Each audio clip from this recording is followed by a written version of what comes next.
Bagaimana cara atau petua memulakan menanam pokok? Tanam pokok hari Khamis molek. Hari Khamis tanam. 1, 2, 3, 4, 5. 1 akar. Apabila akar naik jadi batang. Batang naik jadi daun. Lepas tu jadi daun, jadi buah. Akar 1 sebelah 21. 1 sebelah 21. Hari tarikh ni sesuai untuk benda kita nak makan akar. Jenis ubi. Ni akar. Tanam 1 belakang. 2 pula nak makan batang. Gapo dia buah makan batang?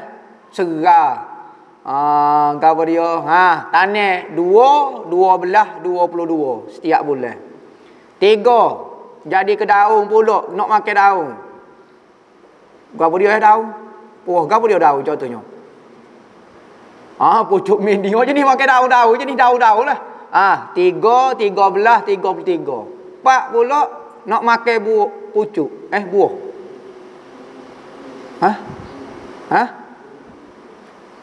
Makan bunga dulu. Bunga jenis masa nak menanam nak bunga. 4 belah 24. 5 nak makan buah. 5 hari bulan, 15 hari bulan, 25 hari bulan. Tanam pada hari tu insya-Allah lah. Petua dulu. Tu tanam pokok. Lepas tu atas jenis pokok pula. Kalau pokok lada nak suruh jadi pedah betul, siram dengan air darah. Sudah hatu raya lah. Kita ambil ikan, gapo dah isi ikan kau gapo dia ada darah tu, tanam tempat perdu lada tu. Lada jadi pedah. Tu antara cara dia. Maksud muraqabah dan mujahadah. Muraqabah ini 2 maksud. Pertama, muraqabah sentiasa memerhati ke Tuhan. Lagu mana? Kita belajar tengok Tuhan pada semua tempat. Tengok benda ni ingat Tuhan. Tengok kipas, tengok rumah, tengok anak, tengok isteri, tengok kereta, tengok harta, tengok gapo dia, tengok anak murid semua biar muraqabah macam. Duk perhati Tuhan pada tempat tu. Kedua, muraqabah makna dia diperhati Tuhan. Saat ni kita perhati Tuhan. Kita rasa kita diperhati Tuhan. Kita pergi situ rasa macam orang perhati. Kita pergi situ macam orang perhati. Tu makna muraqabah. Maka orang ni duk tengah berlatih ni, muraqabah ni. Duk perasa, duk perhati. Ada kata seperti kucing melihat lubang tikus. Duk perhati lagu tu. Muraqabah tengok. Kedua, muraqabah rasa dilihat. Dua-dua boleh juga makna. Dan mujahadah ni maknanya kita melawan nafsu kita hok jahat. Sehingga ke nafsu kita jadi baik. Proses duk berlawan tu ikutlah lagu mana dengan zikir dengan apa. Hak tu dipanggil mujahadah. Berlawan dengan nafsu jahat sehingga jadi baik. Bagaimana cara untuk mudah bangun solat subuh awal? Allah nak ayat guana tak tahu lah. Kita kalau boleh bangun kerja, kita boleh bangun awal. Orang nak bagi piti bering, misalnya jamai dulu dah. Piti bering misalnya juta boleh bangun. Apa tak boleh bangun subuh? Wak rasa penting tak sikit agama ni? Kita kubas taruh mana semaya baik Tuhan Nabi Muhammad biar rasa penting. Ni kita rasa tak penting sangat kalau hamba tak semaya pun tak ada faedah juga. Pun kenyai makan nasi pun tolong. Hak tu jadi tak boleh nak bangun subuh tu. Tapi kalau kita rasa hamba kalau tak semaya subuh supaya jahat telajuk hamba ni. Balik sana bunuh orang. Penjenayah hamba. Orang lah ni nampak penjenayah bunuh orang. Ya tak nampak tinggal semaya subuh tu penjenayah. Tahu tak hukum orang tinggal semaya subuh ke mana? Kerak tekak. Mati. Apa? Penjenayah dia ni. Balik sana orang jual dadah lagi. Pablo Escobar. Tahu? Orang tinggal semaya tapi dia kata dia orang baik lagu tu. Tak semaya pun orang baik lagi. Allahu Rabbi. Penjenayah paling besar dalam syariat. Kena bunuh orang lagu ni. Tinggal semaya. Pak kita tinggal semaya rasa Allah, rasa payah. Macam-macam lah alasan gini lah gapo. Ya rasa sungguh gak sikit agama. Pisah lah pandai-pandai. Kita nak bangun untuk benda lain kita boleh bangun. Untuk semaya subuh ni macam-macam cara kita usahalah, insya-Allah. Minta doa dengan Tuhan sungguh-sungguh, ya Allah hamba ni jenis kaki tidur selok selalu. Tapi kalau orang beri piti sejuta heran boleh bang. Subuh tak boleh bangun. Kena fikir sendirilah, jawab sendirilah dah. Adakah kena qada sembahyang yang salah pada masa lalu? Dah salah. Tak betul, kena qada lah. Orang banyak silap demo. Orang suruh mengaji awal supaya buat tu betul awal-awal. Demo tak sibuk gitu. Pas demo buat dengan keadaan salah, pas lagu mana tu nak terima nyanyi ke demo juga. Sebab tu belajar fardu ain ni sebelum masuk alai balik. Dia balik tu kita masuk siap dah. Dengan semaya kita betul, akidah kita betul. Ni apabila dah semaya salah pas kena qada kata Allah ustaz tak boleh kau perak sangat pendapat ni syadik sangat. Tak boleh kau tak payah qada. Demo ni bagi hok nak mudah semacam kata. Silap demo je tu kata belajar awal-awal supaya semaya kita betul. Nah. Pas nak kata ke mana belajarlah qada sikit-sikit, minta dengan Allah, ya Allah ya Tuhanku hamba terbolah jamai dulu, hamba nak qada, hamba nak minta maaf lah. Dai kau tak sempat hamba mati dulu tu wallahu a'lam, tapi usahalah.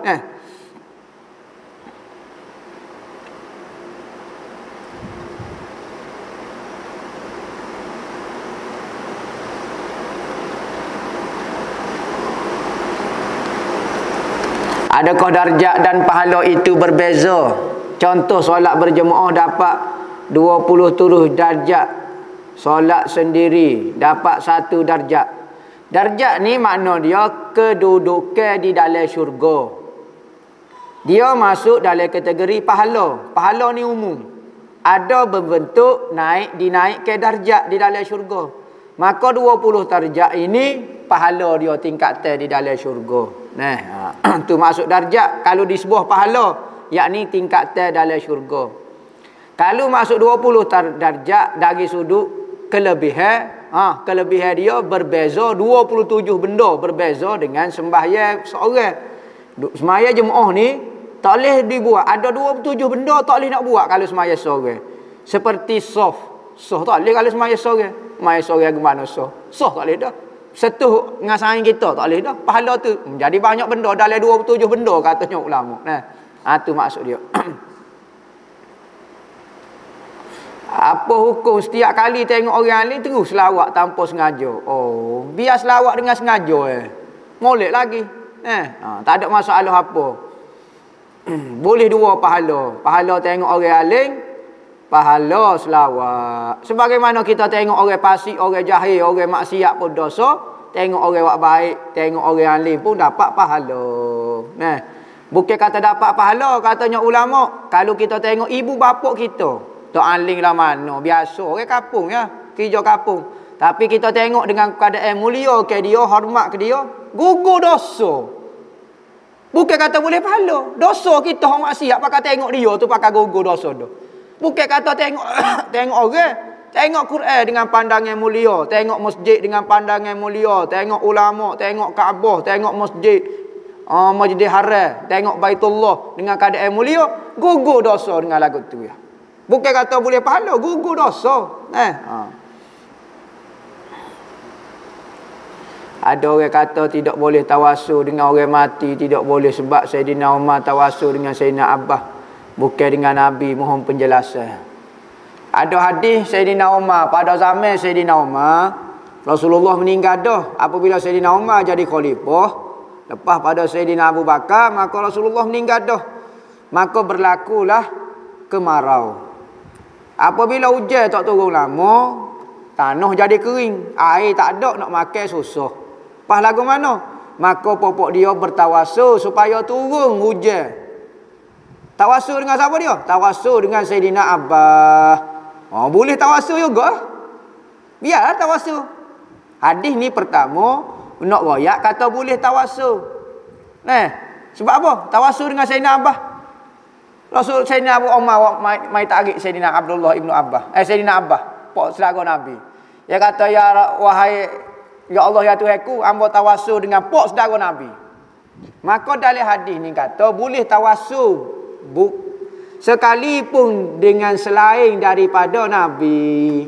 Sebab Nabi orang tawasul banyak kali dah.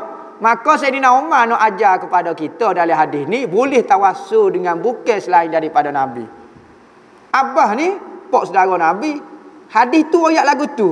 Bukan kata tak boleh tawassul dengan orang hidup, dengan orang mati. Sebab ada hadis lain tawassul dengan orang mati pun ada. Sahabat buat ada tawassul dengan amalan, ada tawassul dengan lagu ni. Maka dalam hadis ni bukan nak royak kata boleh tak boleh tawassul dengan orang mati. Ia nak royak kata boleh tawassul dengan orang selain daripada Nabi. Pok dia awak hujah lagu ni sebab nak royak kata tak boleh tawassul. Kita tekan-tekan sikit awak terbit hadis ni. Oh nampak boleh tawassul pula, tapi tawassul bukan dengan orang mati dah pula. Pelik-pelik.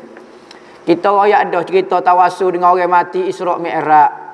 Nabi Muhammad temu dengan Nabi Musa. Nabi Musa mati dah. Nabi Musa pada tu mati dah. Mungkin cerita dia 3000 tahun lepas. Nabi Muhammad jumpa siap buat lagu apa dia?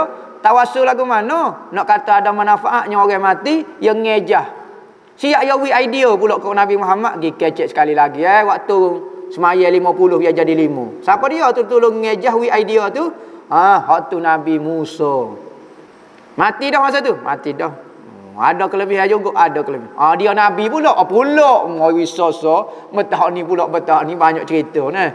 Ada satu kitab nama apa dia tak ingat, bab tawassul. Carilah hujah bab tawassul Al-Quran dan hadis dan sirah Nabi macam-macam dah. Panjang lebar.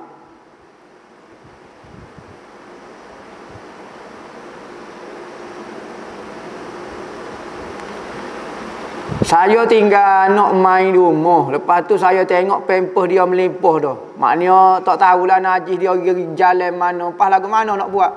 Orang basuh dia lah. Basuh buah pempeh ke apa dia. Masalah dia duduk mana kita mana tahu, tak yakin lah. Maka kena basuh dulu sebutir rumah. Mana tahu budak tu gimana. Maka yakin najis ni wajib basuh jika kita yakin. Kalau tak yakin, maka tak wajib basuh. Boleh kau dok gantung gambar ulama dalam rumah. Gambar puku lah moleknya, gambar lukis khilaf ulama. Kalau gambar puku ni orang tak panggil masuk dalam hadis. Hadis Nabi kata la'anallahul musawwirin. Allah Taala melaknat orang yang merupakan, melukis. Maka puku gambar ni tak masuk dalam kategori melukis. Maka kita boleh puku gambar ulama tepek rumah kita. Tak masuk dalam kategori perbuatan yang dilaknat. Kerana apa? Kerana benda tu harus supaya kita tengok di cermin. Kita pergi di cermin nampak muka kita. Nampak gambar. Ada so tak boleh demo merupakan bentuk demo. Demo merupakan di cermin. Maka ulama qiyas pukul gambar ni dengan gambar yang berada di cermin. Boleh. Tak jadi maksiat. Maka apabila benda tak jadi maksiat, boleh kita gantung? Ya, boleh kita gantung. Dia bukan maksiat. Hok kata tak boleh gantung sebab dia kata maksiat tu perbuatan tu sendiri. Benda khilaf. Minta pendapat ustaz cara nak maju dalam perniagaan. Hamba tak tahu tu. Moleknya masuk kursus lah. Lo ni macam-macam kursus untuk menyemangatkan kita berniaga. Kita. Hamba ni mengajar pondok boleh. Nak suruh mengaji kitab boleh. Tapi bab niaga ni hamba tak pandai. Nak beri motivasi kau apa dia. Masuk dalam kursus lo ni kan. Lo ni macam-macam ajar kita nego ko. Ajar lagu mana motivasi. Ada orang tulis pitih sejuta. Tepek di cermin. Tiap-tiap hari tengok hamba nak sejuta. Motivasi dia. Ada orang motivasi tahun ni hamba nak waktu ambil zakat sejuta. Kacau ke mana? Niat di zakat tu penting. Pas kalau zakat sejuta, untung tentu 40 juta. Tu teori dia lagu tu. Tapi tak sebut di untung, sebut di zakat. Macam nak cari keberkatan. Macam-macam orang teori lagi ni. Nego benda hak kita ada, hak kita mampu buat, biar sikit asal gitu. Macam-macam lah cara dia. Positif macam. Mikir tu jangan positif, jangan cepat putus asa ke apa dia. Benda bermula daripada kecil. Masalah pula kita kecil, positif pula kita besar. Ni masalah sikit besar-besar jadi semangat down apa semua. Tak boleh. Kena sabarlah. Orang-orang hebat dulu dia pernah kalah juga, dia pernah down juga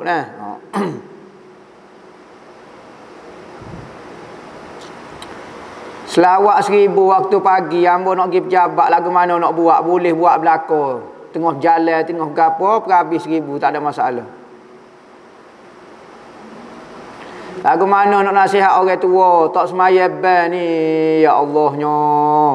Lagu mana tanpa mengecilkan hati mereka, Allah, pujuklah lagu mana. Nah, mak ayah kita ke, ni masalah ni. Kalau orang hok ni dia jadi orang tua, Allahu Rabbi, ujian molek. Kita kecek dia kata budak ni kurang ajar, mu aku dulu wi makan. Sedak nasihat orang. Sudah. Jadi kita semua salah. Tak royak, suruh nak royak. Tak royak pula nya kata kurang ajar, mu sekat pandai lo ni mu syamuh kat aku. Sudah kita. Jadi Allah lah deh. Ujian ni orang boleh lagu ni Allah kena sabar sikitlah. Pujuklah lagu mana. Walau belanja dia ke, gimana ke, ajar semaya, sindir-sindir sikit ke, pasal ceramah jangan bunyi. Lagu tu. Mohon jelas korban melalui online. Korban betul-betul mana boleh online. Ada online kok. No. Kau tu lembu duduk situ. Tu dia melih duduk sini. Online ya. Mana boleh dia kena sembelih betul-betul. Hak ni online ni okey ya ni. Kita okey supaya telefon lah. Kita wakil kepada siapa-siapa dia untuk buat ibadat korban kita. Gitulah hamba faham online. Mana boleh ibadat korban online tak boleh. Ya korban tu betul-betul lah dia buatnya. Cuma kita wakil melalui telefon ke online ke supaya sah, tak ada masalah. Melalui mesej, melalui gapo sah.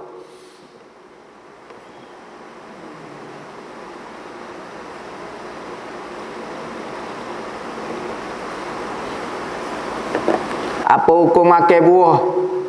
Buah tu ditanam atas tanah orang. Tapi kita tahu tanah tu hok moyang kita asal dia. Ditukar nama sebab moyang orang kampung kurang pengetahuan. Kejap nak balas belaka dah ni. Maknanya kawan tu rapah tanah dia. Boleh kau dok makan buah dalam tu apa semua. Boleh muka tanah kita. Tapi buah tu, buah kawan tu tanah. Tanah dia, tanah buah dia buat apa? Kok dia dosa di tanah ya, yang bahaya tanah buah dia pula apa? Jadi sama-sama nak dosa. Dia rapah tanah, kita rapah buah dia. Dia pandai. Jadi sama-sama nak berlawan, hok jadi kehokok punuh. Patut biar salah orang sudah lah. Sebab dia rapah tanah hamba macam nak balah. Kita makan buah dia. Dia yakin kau museking. Tak boleh lah jadi tak jauh, sama-sama tak jauh lah. Dia salah tu biarlah. Jangan nak balah lagu tu lah. Tutup tanah sudah. Jangan nak tutup buah lah. Buah hok dia tanah. Dah lah. Dah harai dia tanah. Dia apa nak kita jadi harai juga.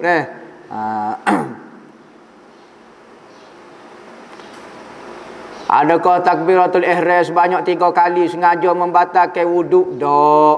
Membatalkan wuduk 4 benda saja. Setuh lelaki perempuan keluar sesuatu jalan depan jalan belakang. Setuh kemaluan dengan tapak tangan hilang akal. Selain daripada tu akad takbir 1 juta kali pun tidak batal sembahyang. Bagaimana maksud hadis dilarang pakai cincin cok moho dalam kitab Syama'il? Jadi dalam kitab Syama'il ada sebut syarah dia haram. Dilarang memakai cincin cok moho. Cok moho Allah Muhammad Rasul Allah. Haram. Ketika zaman Nabi hidup tak boleh nak pakai sebab cincin itu cok moho. Surat-surat Nabi nak hantar kepada kerajaan-kerajaan Nabi cok tu. Kalau pakak buat bertukar takirlah surat kerajaan kau surat kampung. Maka Nabi larang jangan buat. Bertukar takirlah surat orangnya mereka sendiri. Maka zaman Nabi haram. Lepas pada Nabi meninggal, lepas pada stok digunakan lagi dah cok tu lagu mana hukum dia? Ada ulama kata masih kekal haram. Ada ulama kata dak makruh. Ada ulama kata dak haruh, boleh berlaku. Jadi kalau nak pakai lo ni kita nak pakai. Kita nak acok. Ada unsur tipu tak? Tak ada dah. Orang cok pun tak ada apa dia. Bukan menunjukkan kerajaan wakil kerajaan Islam. Kau dah tak ada apa dia dah. Maka lo ni orang pakai kerana ambil berkat tulisan tu sahaja. Nak pakai hak tu tak ada dah. Muka sebutir berebuklah kitanya. Maka lo ni ikut-ikut tiru-tiru supaya demo lah minat nak pergi New York tak boleh pergi. Tepek gambar New York di dinding. Tak apa tengok gambar New York. Gitulah kitanya. Mungkin nak boleh hak sengoti dia mau tak boleh dah kita. Okeylah cara-cara kita mana? Bagaimana cara bertafakur yang betul dalam Islam? Tafakur ni berfikir mengenai 3 benda. Pertama, fikir mengenai jasa ataupun Tuhan kelebihan hak Tuhan beri kita, nikmat. Maka kalau kita mikir mengenai nikmat hak Tuhan beri kita, melahirkan sifat syukur. Ya akan menyebabkan kita rasa Allah terima kasihnya Tuhan. Kita nak tidur, ya Allah aku daripada pagi Tuhan cara, boleh makan, boleh minum, boleh tidur, nak jenera ni, ya Allah terima kasih Tuhan. Maka fikir benda lagu tu melahirkan syukur. Kedua, fikir mengenai azab Tuhan. Allah aku kalau tak semaya gap-gap dia, melahirkan takut. Jadi kita takut. Ketiga, berfikir mengenai kehebatan Tuhan. Kejadian dia, makhluk dia, maka melahirkan makrifat. Melahirkan pengetahuan, ilmu dan makrifat. Nah.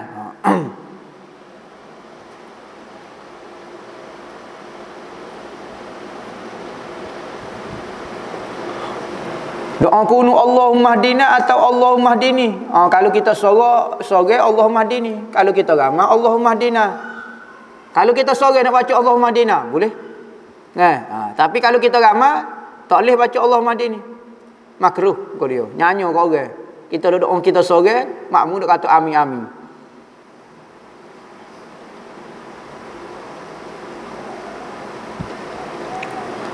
Betul ke tak ustaz kalau kita baca Yasin di permulaan Yasin, Yasin sallallahu alaihi wasallam, sallallahu alaihi, ada orang setengah baca tu ya selawat. Kerana Yasin ni nama Nabi. Betul ke tak? Ya, ada pendapat kata Yasin itu nama Nabi. Maka kalau Yasin itu nama Nabi, maka kena selawat. Yasin sallallahu alaihi wasallam, Yasin wal Qur'anil Hakim. Ada istri baca lagu tu. Tak apa. Kalau nama Tuhan, nama antara nama Nabi Yasin. Gelar dia Yasin. Ada kata Yasin tu wahai insan, ya insan. Insan tu manusia, yakni Nabi Muhammad. Yasin. Boleh berlaku. Wallahu a'lam. Al-Fatihah.